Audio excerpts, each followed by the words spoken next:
అయ్యా deputy CM Pawan Kalyan గారు, ఆంధ్రప్రదేశ్లోని ప్రజలు మీరు సనాతన ధర్మాన్ని కాపాడాలి ఆంధ్రప్రదేశ్లోని ఓటేయలేదు. ఆంధ్రప్రదేశ్లో పెండింగ్లో ఉన్న పనులు చాలా ఉన్నాయి.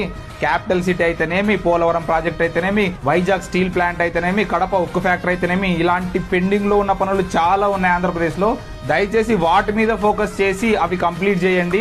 ఆంధ్రప్రదేశ్ లో ఎడ్యుకేషన్ డెవలప్ చేయండి, ఇన్ఫ్రాస్ట్రక్చర్ డెవలప్ చేయండి, ఆంధ్రప్రదేశ్ ని డెవలప్ చేయండి. వీటి మీద ఫోకస్ పెట్టండి. అంతేగాని సనాతన ధర్మం అనే ఒక పదాన్ని పట్టుకొని పైన కాషాయం శాల్వా కప్పుకొని నేను సనాతన ధర్మాన్ని కాపాడడానికి వచ్చాను అంటే ఎవరు ఒప్పరు ఇక్కడ ఆంధ్రప్రదేశ్ లో.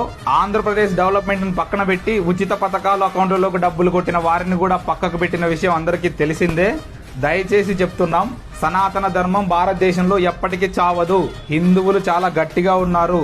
మీరేదో హిందువుల కోసమే పుట్టినట్లు, హిందువులను కాపాడుతున్నట్టు, ఇంకా హిందువులు అంతకుముందు రక్షణలో లేరు అన్నట్లు దయచేసి ప్రొజెక్ట్ చేయకండి. మీ ఫోకస్ ఆంధ్రప్రదేశ్ మీద పెట్టండి, ఆంధ్రప్రదేశ్ డెవలప్మెంట్ మీద పెట్టండి. అంతేగాని సనాతన ధర్మము, హిందూయిజము ఇవన్నీ పక్కన పెట్టండి. ఇప్పుడు జనాలు చాలా అప్డేటెడ్ గా ఉన్నారు, అందరికీ అర్థమవుతుంది.